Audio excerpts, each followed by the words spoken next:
We've got SEC game times for all of week one. Baseball regionals get underway, and Greg Sankey really doesn't want your butt on the field. Locked On SEC starts right now. You are Locked On SEC, your daily podcast on the Southeastern Conference. Part of the Locked On Podcast Network, your team every day. And what's up, everybody? Welcome into Locked On SEC. It's great to have you guys along. I'm Chris Gordy. Thanks for making Locked On SEC your first listen every day. Shout out to everydayers who are free and available wherever you get your podcasts and on YouTube. Part of the Locked On Podcast Network covering your team every day. All right, let's dive into it because we got some good news yesterday. The ESPN and all the networks announcing game times for the first couple of weeks of the season. We knew the opponents. We knew even mostly the days. But now we have got an official schedule to work with. And here is how week one shapes up, ladies and gentlemen, in the SEC. For the 2025 season, mark your calendars, set up what games you want to be parked in front of the couch on and watching, or heck, you might be going to some of these games, tailgating, and you want to kind of plan out your day. So here's what's going to happen. This is after week 0. So this is week 1. Thursday, August 28th, we will have the first SEC team play. It'll be Mizzou. They will host Central Arkansas. It'll be at 6:30 Central on the SEC Network. Get it? Not a lot of you will care, but we get to see the Bo Pribula era start at Mizzou, presuming he will win that starting job. And Eli Drinkwitz will look to build off of, back-to-back 10-win seasons at Mizzou. He's been very impressive. Or was it 9-3 last year? Whatever it was. They had a nice season last year, coming off a good year. And the guy I'm looking to see, Ahmad Hardy, sophomore transfer running back, coming in from Louisiana Monroe, very productive running back. And Eli's always had a good run game there at Mizzou. So really excited to see other pieces like, Kevin Coleman coming over through the portal at wide receiver, Marquise Johnson there. So we'll see. But anyway, Thursday night, August 28th, it'll be Mizzou. Friday, August 29th. This is going to be a fun one. It is Baylor hosting Auburn. It'll be a 7 p.m. Central kickoff, and it'll air on Fox. We knew Auburn was playing this game. We just didn't know what network and all this. And I'd seen something a week ago that ESPN had already announced what their Friday night game was. So I was like, all right, well, that's not going to be Auburn. So Fox is picking it up. So Friday night football on Fox, August 29th, it'll be Auburn at Baylor. And just a monumentally important game for Auburn. I mean, just for optics, they cannot go into Waco and lose that week 1 game with all these pieces. I mean, you go and get one of the best wide receivers in the transfer portal, Eric Singleton. You add him with Cam Coleman and all these great young pieces you got. And you go get Jackson Arnold out of the portal, former 5-star quarterback who showed some glimpses of greatness at Oklahoma last year. Obviously was dealing with an injured wide receiver room, banged up O-line, all that kind of stuff. But a big game for Hugh Freeze and his legacy there at Auburn. And I hate to put that much pressure on it, but if he loses that game, my gosh, it's like the Boo Birds are going to come out and you're your best 7-5 type season. I mean, again, I don't want to put too much on that game, and Auburn fans may disagree. We can lose that game and still win the SEC. Yeah, just all the how last season went down, you just feel like Auburn really needs to start 1-0. So those are the Thursday and Friday night games. Then we get into Saturday. Man, it is loaded. Starting at 11 a.m. Central, 12 Eastern, you got Texas at Ohio State on Fox. Of course, the start of the Arch Manning era getting underway. All the new pieces at Texas. What will it look like? Of course, on defense, we know about Anthony Hill. We know about Simmons. I mean, they got so many good pieces. Defensively, Michael Taff is back. But want to see that offense. And I think we'll see that run game back going again with C.J. Baxter and Trey Wisner. So, but it's the reigning national champs. Ohio State working a new quarterback. We'll see what they look like. But that'll be a fun one. The big noon kickoff officially at 11 a.m. on Fox. Also at 11 a.m. Central. In, I think, Atlanta. It'll be Tennessee versus Syracuse. That will be on ABC. That's the one really like all eyes on. Joey Aguilar, presumably going to win that quarterback job with Nico Iamaleava gone. Fran Brown has done a good job there as the new head coach at Syracuse. So it's going to be a tough one. I mean, Josh Heupel can't lose that one, but it certainly is losable if Joey Aguilar isn't ready for the moment and ready to be the guy at quarterback. Also at 11 a.m., a weird one, Mississippi State going on the road at Southern Miss, and that one will actually be on ESPN. So I'll be working the 3 TV thing that morning. I mean, those 3 games are going to be interesting to watch. I just want to see, is it Blake Shapen at quarterback for Mississippi State? What does this offense look like under Jeff Lebby in year 2? They have to improve. They have to be better than they were a year ago. Later in that 11 a.m. Central hour, 11:45 Central, it'll be Kentucky versus Toledo. That'll be on the SEC Network. That one's worth checking out just because Kentucky's got so many new pieces. What is that team going to look like? That is the big question when it comes to Kentucky in 2025. I mean, they have attacked that transfer portal from Dante Dowdle, the running back from Nebraska, Zach Calzada, the former A&M quarterback, an Auburn quarterback, who's a grad transfer and expects to beat out Cutter Boley. You got Kendrick Law, the former Alabama wide receiver. I mean, it's just so many new faces there.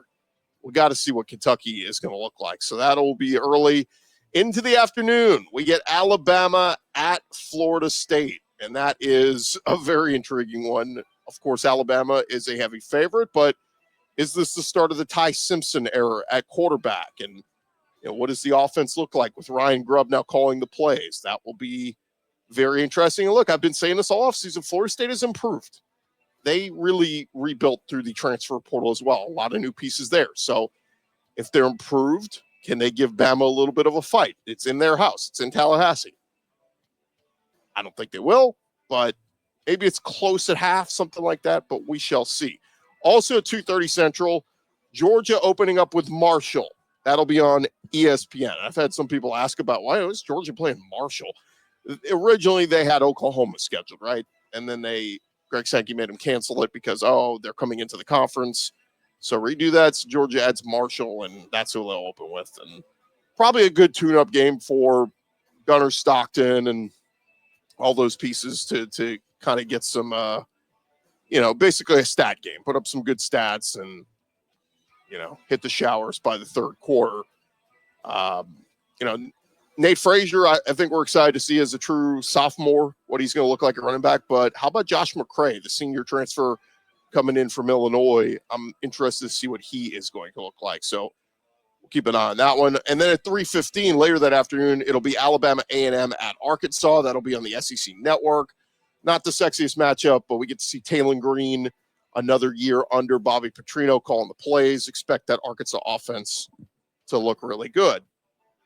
Then we get a little bit into the evening. 5 p.m. Central will be Illinois State at Oklahoma. That'll be streaming on ESPN Plus, SEC Network Plus. So we'll have to pull up the stream to check that one out. But want to see what the John Mateer era looks like, right? Ben Archibald coming over as OC.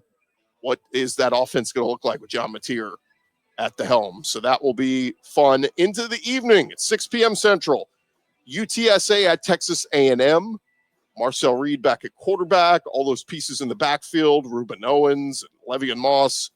That'll be on ESPN. So interested to see what A&M will look like. They should win big at home in their opener. Also 6 p.m. Central, 7 Eastern. It'll be Long Island at Florida. That one will be streaming, ESPN Plus. DJ Lagway, what does he do as the full-time starter to start off the season? 6 p.m. Central, 7 Eastern. It'll be Charleston Southern at Vanderbilt. Diego Pavia back at the helm. That'll be on ESPN Plus streaming.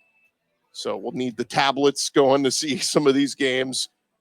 And then into the evening, 6:30 Central on ABC. It is LSU at Clemson. That is the monster one. Battle of perhaps the 2 best returning quarterbacks in the country, in Cade Klubnik and Garrett Nussmeier. So that will be a huge one for Brian Kelly and LSU. One that, even if they win by 1 point, find a way to win that one if LSU wants to get to the playoff like the expectations are. And then into the later game that evening, not much later, but 6:45 Central, it'll be Georgia State at Ole Miss on the SEC Network. The Austin Simmons era gets underway at Oxford. I keep saying all these quarterbacks in the era, but high hopes for Austin Simmons taking over in the shadow of Jackson Dart. The question will be for me, does Austin Simmons have a transition year where he has some ups, some downs, and he has to settle in? Or does he hit the ground running and just have a monster year and lead Ole Miss to another 10-win season? And then on Sunday, August 31st, we get to cap this thing off with a fourth day of SEC football, 2 p.m. Central, 3 Eastern. It'll be South Carolina versus Virginia Tech. That one will be on ESPN, and a fun Labor Day weekend of whole slate of games and nationally televised audience for everybody to see Lenore Sellers and what he's going to do in year 2 as the full-time starter there for the Gamecocks. So a loaded week 1 of matchups, and couldn't be more excited to see what it is all going to look like. Now, there were some other notable game times announced. Alabama is going to play Wisconsin on September 13th. That will be a noon Eastern, 11 a.m. Central game on ABC or ESPN. So that will be an early one for Tide fans. Arkansas at Ole Miss on September 13th has been announced as a night game. So Ole Miss, I know they had all those 11 a.m. games last year. You get a big matchup against Arkansas. That one will be played at night. Other games of note, Auburn will play South Alabama on September 13th. That'll be a 12:45 Eastern, 11:45 Central game in the morning. Florida at LSU already decided as a night game on September 13th. That'll be a 6:30 Central game from Death Valley. And, of course, November 1st, Florida versus Georgia will be 3:30 Eastern on ABC. Georgia at Tennessee on September 13th was announced as the 2:30 Central, 3:30 Eastern game on ABC. Georgia's season finale will be played that Friday, November 28th against Georgia Tech. That will be 3:30 Eastern on ABC. Kentucky in week 2, I think that was already announced. They're playing host to Ole Miss. That'll be a 3:30 Eastern game on ABC. Mississippi State in week 2 will play home against Arizona State. That'll be a night game, 6:30 Central on ESPN2. Mizzou in week 2 will play Kansas at home. That'll be a 3:30 Eastern game on ESPN2. Oklahoma, Texas on October 11th will be a 2:30 Central game on ABC or ESPN. And I think that's kind of most of the good ones. Touched on. Texas versus A&M will be that Friday, November 28th at 6:30 Central on ABC. So that'll be the night game there. A&M at Notre Dame, week 3, September 13th. That'll be a night game on NBC, 6:30 Central.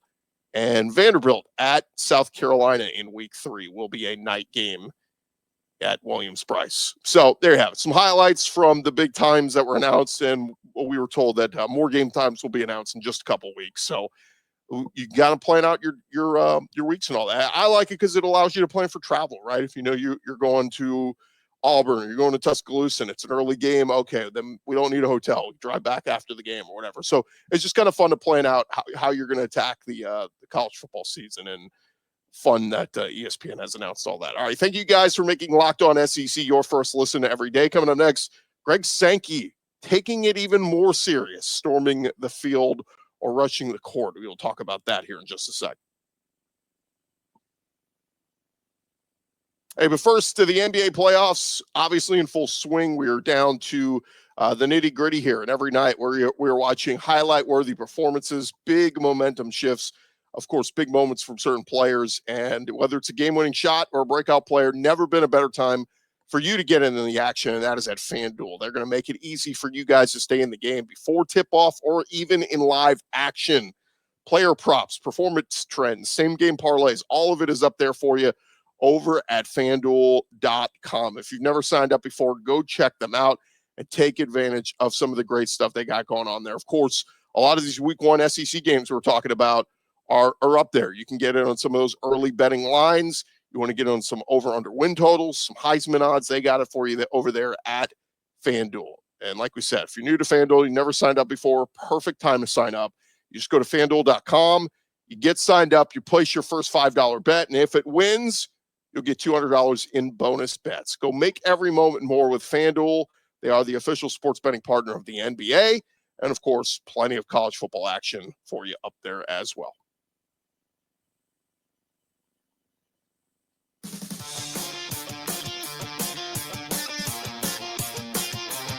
All right, rolling along here to Locked On SEC. Thank you guys for making us your first listen every day. Shout out to our everydayers. Keep coming back and checking us out each and every day. Hey, Greg Sankey announcing yesterday at the conclusion of the SEC meetings in Destin that there will be some harsher penalties for storming the field starting this year. Greg Sankey announcing Thursday that the league is increasing its fines for field storming and court storming starting this athletic season. Previously, the league used an escalating model where the first field storm was a $100,000 fine, second offense was $250,000, the third offense was $500,000. Well, moving forward, all field and court stormings will create a fine of $500,000. That's $500,000. Greg Sankey, in his closing remarks at the SEC meetings, drops that bomb on everybody. The increase in penalties, like we said, comes after a year in which fines appeared to do little to stop field stormings. Vanderbilt, Tennessee, Oklahoma all stormed the field after beating Alabama last fall. Missouri basketball was fined after storming the court when they beat number 1 Kansas. The SEC stepping up their enforcement. There's a lot of concern about player and fan safety. I get it. There is a pending ongoing lawsuit against Alabama defensive player Drake Kirkpatrick, I think it was, in an incident that occurred during Oklahoma's field storm last year. But for SEC games, the money that a program is fined will go to the opposing team involved in the game. So, yeah, you beat that team, and then you're literally writing them a check for $500,000. For non-conference games, Greg Sankey said the proceeds from fines will go to the SEC Scholarship Fund. But, like, I understand safety, but you know how many field stormings we've had with thousands and tens of thousands of people rushing the field, and maybe you've had a couple cuts or bruises here and there. I think like the juice isn't worth the squeeze for them to act like this is such a absolute atrocity. Oh my God, how dare they storm the field? I don't think it's that big of a deal. You know, in basketball, it's about getting the coach and the players off. I know John Calipari has said things in the past about, looking out for our player safety and all that. Well, there's a simple solution there. Don't lose the game. Win the game, and you're not going to have the opposing team storm the field or the home team storm the field on you. But regardless, I will say some of it has gotten out of hand. Look, storming the field used to be for, you're a 5-win team going nowhere, and you pull off an upset of a top 5 ranked team. It used to mean something, put it that way. But these days, storming the field, it's like, hey, we barely beat our rival. Let's go. Hey, but we're both ranked. Doesn't matter. Let's rush the field. It's like it has lost its value a little bit. I remember an LSU fan telling me last year that, under no circumstances should LSU be rushing the field after beating an Ole Miss team, because they think, the program's that much higher than Ole Miss. It's just things like that you hear from people where it's like, I just agree. I think we need to cut back on the rushing the field. You beat Alabama, great. But when Alabama's got 3 losses already, it's not so impressive, or 2 losses, whatever it was. Save it for like the really, really big one. And then there's some programs that just don't. I mean, I can't remember the last time Alabama rushed the field for something. It's expected when they beat somebody in a big game. So regardless, bigger fine, $500,000 for every time you rush the field or rush the court. Let's see if that has some pushback. But again, the fans don't care. Like they're, monster win. Tennessee beats, Alabama or somebody. They're rushing the court. They're rushing the field. It's light up the cigars. Even what was their AD said, I'll pay the fine. I don't care. So we'll see if the steeper fine triggers that stuff happening. Greg Sankey did also make some comments after spring meetings. Speaking on the Paul Feinbaum show, said no definitive decision has been made about the future of SEC league scheduling this week. Remains a point of contention. SEC plays 8 league games. Big Ten plays 9. A report earlier in the week from Ross Dellinger said the Big Ten would support a 5+11 college football playoff model only if the SEC added an extra league game to move in line with the Big Ten. I think the SEC is waiting to get, they put out there that they want some, 4 guaranteed playoff spots if this moves to a 16-game playoff. So it looks like they're going to wait on that. There's also the possibility of scheduling between the 2 leagues, the Big Ten and the SEC. That would bring the annual minimum commitment to 10 power conference opponents for the Big Ten and just 9 for the SEC if they stayed the 8-game schedule. Texas A&M AD Trev Albert said this week the SEC moving to 9 games would only make sense if those playoff spots are guaranteed. Greg Sankey said Wednesday, though, it's not all about the CFP. So there's a segment of our membership highly focused on if you go to 9 games, is that an asset or a liability in the CFP selection? You know, is it bang you taking another conference loss or the whole conference, half the conference taking losses or another loss? So we shall see what happens on that. And then one more note here on the basketball front. There's news everywhere. NCAA President Charlie Baker saying yesterday that NCAA tournament expansion could still happen in time for 2026. He made new comments regarding potential expansion Thursday, saying 72 and 76 team models are still being evaluated. He said that would be the goal to try and do it for this next year. We've been talking about 72 and 76. He told Dan Patrick last November he believed there was room to go to 72 or 76. Of course, the NCAA tournament, 64 for the longest, went to 68, adding the first 4. And again, I mean, the NCAA tournament was just 32 teams until around 1985. So the first 4, I think we barely even recognize as the NCAA tournament.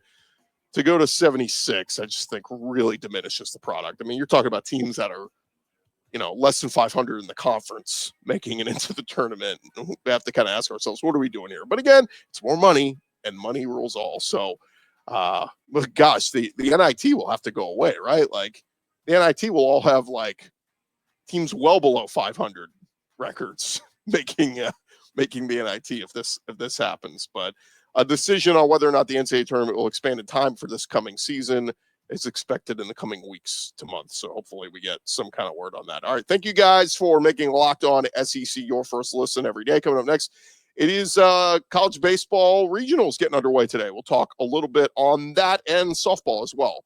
Coming up next.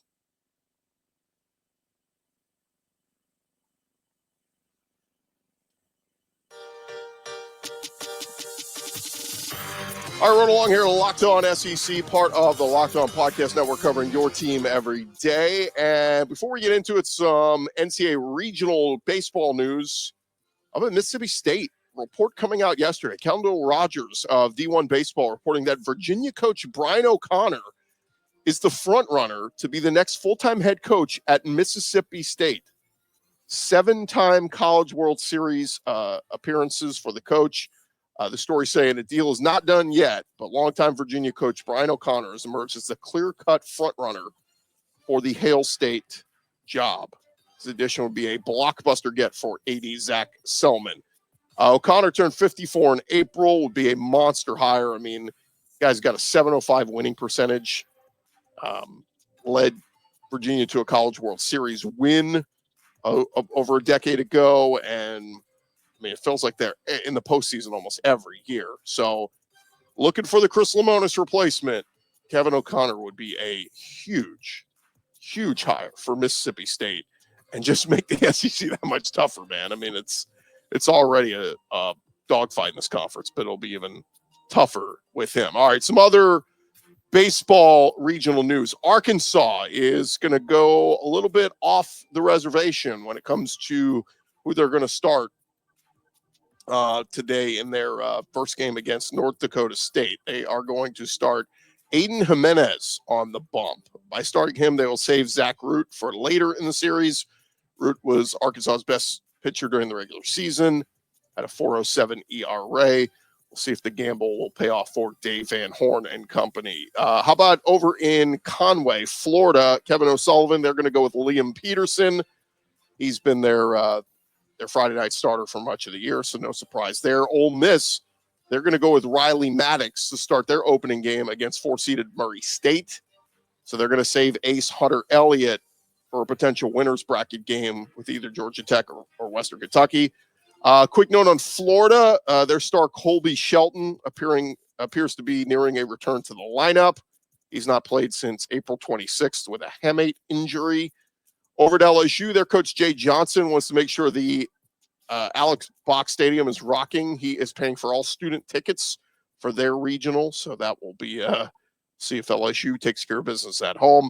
How about on the softball front? Number 6 seed Texas, dominant pitching and some home runs to top number 3 seed Florida yesterday, 3-0 in the opening game of the Women's College World Series in Oklahoma City. Tegan Caven went the distance, throwing a complete game shutout, and that puts Texas in the winner's bracket. And then on the other side, on the brink of an opening round loss to Tennessee, Oklahoma came through in the clutch. They were down 3-1 with 2 outs in the bottom of the 7th. Ella Parker stepped in for her 4th at bat of the game. I'll get this right. Sorry, should have read this ahead of time, but ended up Oklahoma walked it off. They will now advance to the winner's bracket and will face Texas in the next round on Saturday. So winner's bracket, Oklahoma versus Texas. That rivalry, obviously, we saw that matchup down to the very, very end last year, and now they're both in the SEC. Going to be fun. But Tennessee will face Florida in an elimination game today. So that quickly, you get to the Women's College World Series, and Florida and Tennessee already on the brink of elimination there for the Women's College World Series. So anyway, it was 2 fun games to watch, and we'll see what happens with those teams. But I gave you guys my pick beforehand. I thought Oklahoma was going to win it all in the Women's College World Series, and look, they're still very much alive for Texas, though. They got a chance. So real quick, with the baseball bracket getting underway today, I'll just kind of run through this again, give you my picks earlier in the week. I think Vanderbilt comes out of their regional. I think Alabama has a chance to do some damage in that Southern Miss regional. So we'll see what happens with them. They're the 2 seed there. Mississippi State is the 3 seed in Tallahassee. I had somebody tell me, man, I wish Mississippi State would have ended up at like Coastal Carolina or something, because I like this Mississippi State team. They've been playing inspired baseball, but just going to be tough to come out of Tallahassee. Florida State is really good. In North Carolina, Oklahoma's there as a 2 seed. I don't feel good about them. I think UNC will advance out of that one. Over in the Coastal, I think 2 seed Florida is very dangerous. I've had a few people tell me they think Florida will come out of that Coastal Carolina regional. Auburn, I think, takes care of business at home. Watch NC State, watch Stetson, but I think we'll get a Florida versus Auburn super regional there on the Plains. I think Texas comes out of the Austin regional. I think Ole Miss will hold serve. I mean, that's a tough one. A few people have said they think Ole Miss gets upset at home, but I'm going to stick with the Rebels there to come out. Georgia, I'm a little concerned with too. Duke and Oklahoma State there in Athens, but the Georgia Bats have been good enough this year. I think Wes Johnson gets it done. Don't make me regret my words there, Georgia. I think LSU takes care of Dallas Baptist and Little Rock. I think LSU comes out of Baton Rouge. I'd love to see Kentucky put up a fight there, Clemson. I just don't think it's going to happen. But, hey, look, Kentucky, good at stealing bases, get moving men around. Pitching's been decent enough, so maybe they can hang there in the Clemson regional. I think Tennessee takes care of business. I know Wake Forest, that's a tough draw, them in Cincinnati in that regional, but Tony Vitello's bunch, they haven't played the best down the stretch, but talent should prevail here. And I think, are they going with Liam in game 1? I think that's what I read. And then Arkansas, I think wins at home. I know Dave Van Horn has underachieved a little bit here in recent postseason appearances, but I think Arkansas gets it done, takes care of Kansas, Creighton, North Dakota State, and I think they will come out of this. So, yeah, Liam Doyle will go Friday or today for Tennessee. So I think we all want to see that Tennessee versus Arkansas super regional. I think that would be a ratings bonanza. So we'll see if it happens. So there are our picks. Hope you guys have a great day. Have a great weekend. Enjoy all the baseball action and the softball action. And awesome. Finally have that week 1 slate of games and game times set for SEC football. Is getting ever so closer. When we talk to you guys again, we're turning the calendar into June. So we'll be that much more closer to the start of the college football season. Thank you guys so much for making Locked On SEC your first listen every day. And hey, for your second listen, you can check out our guy Brian Smith with the Portal Show. The latest rumors and signings from the portal. Be the most informed fan on the rapid changes to the college football landscape. Find the Portal on YouTube or wherever you listen to your podcast. I'm Chris Gordy. This has been Locked On SEC. Have a great weekend, everybody. We'll talk to you guys on Monday.